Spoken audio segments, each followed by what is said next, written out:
Hey everyone, how's it going today? And welcome back to another update. So the big news that most of you guys may or may not know, or will hopefully know by now, is that there are now actually several states that are essentially what they're doing is that they're trying to contemplate on creating, or have actually already, interestingly enough, created a brand new unemployment program related to the vaccine mandate. So what this basically means is that essentially it's a program where if you are someone that is currently working and you either end up losing your job, or if you're someone that's already unemployed but you want to find a job but you're afraid that your vaccination status will impact your ability to find your job. What's going on right now is that there are many states that are essentially now starting to create their programs to allow people that lose work or just have something happening related to vaccine mandates to now be able to come back and go back onto the unemployment program.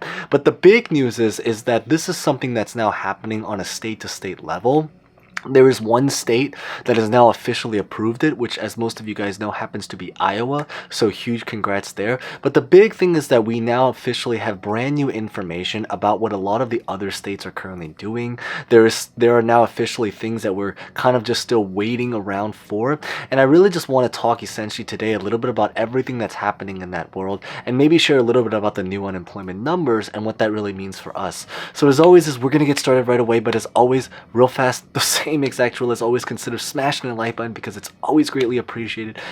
Consider subscribing and hitting the bell for similar videos, and as always, feel free to comment any questions, personal thoughts about honestly just really anything. So that being said, let's get this video started.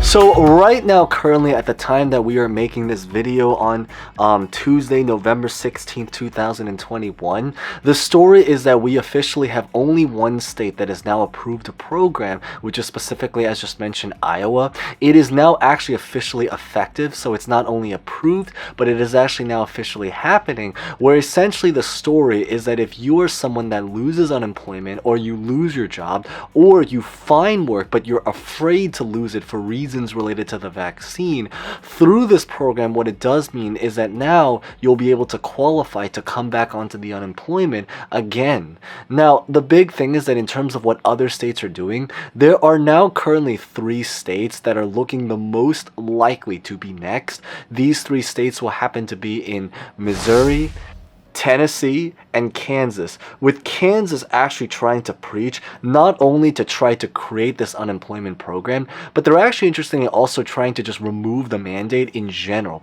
So they essentially want to make the mandate completely just illegal. They want to essentially just try to take out the entire program in general. But if anything, in order to combat that, they are now contemplating on doing an unemployment program specifically for people in those particular circumstances. Now, what is the big significance of everything is really just the fact that because right now at this current time, as crazy as it is to think, we are literally about 6 weeks away from the very, very end of the year. So definitely a time to try to finish up as much as we possibly can that we've wanted to do before this year ends.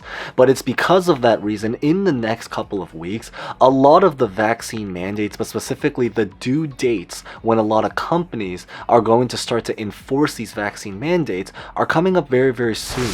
So because of that reason, it is anticipated that there may be a wave. Now, how large is that wave? It's still a little bit uncertain to say, but it's that nonetheless is that there's going to be a wave of several, who knows how many people that are now potentially going to be falling off of unemployment or falling off of employment again when they end up losing their jobs related to this mandate situation.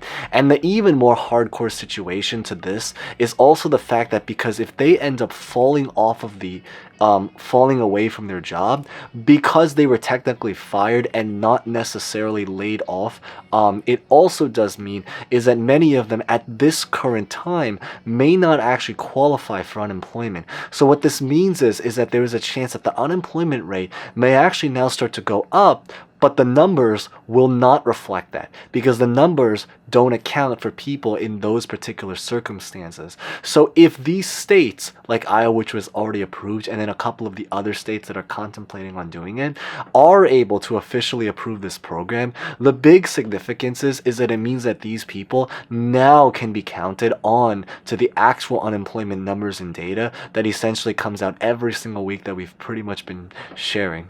So huge love if you guys have been here for that long.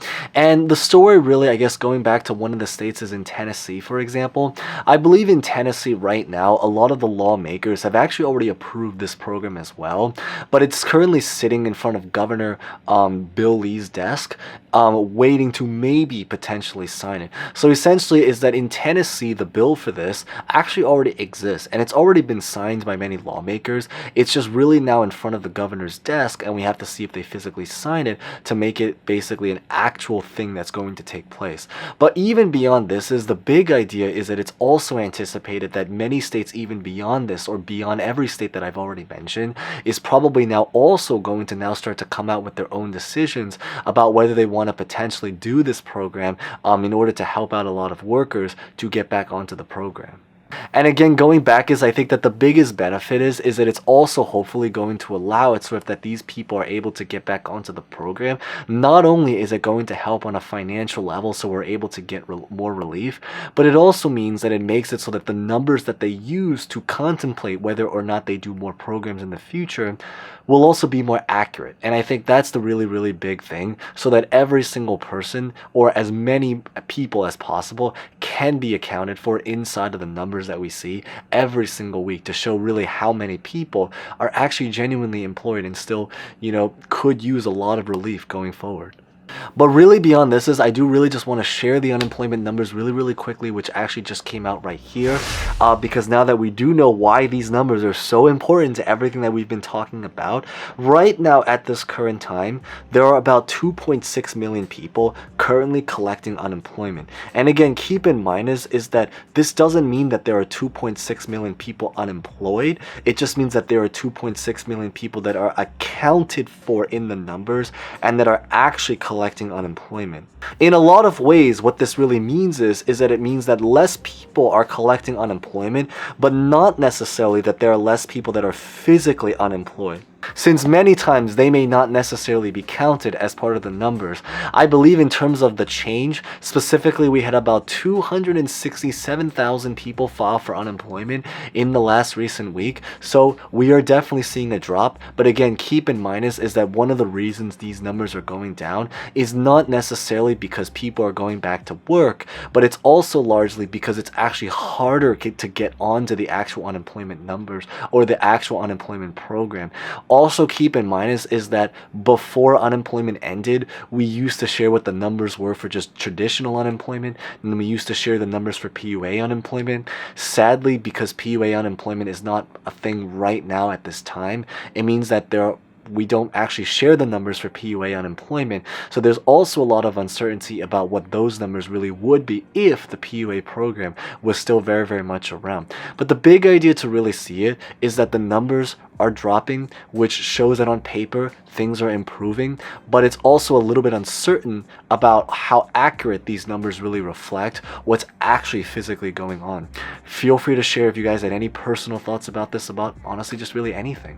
But I think the big idea overall is that with everything that's going on, the hope is that especially now that the fourth stimulus package has officially now gone through the physical infrastructure side, and now that they're moving on to the social programs, the hope is that maybe they can now have a lot more talks and news come out in the coming weeks. Of course, because we're still, nobody knows what the future is, we're still kind of just waiting for more information. But beyond this is that that's what I really wanted to share in today's update. If you guys found that insightful, as always, consider smashing the like button. Huge thanks if you guys made it this far. Maybe comment down below. And as always, feel free to comment any questions, personal thoughts, consider subscribing, hitting the bell, and hope to see you guys next time. Thank you guys so much again.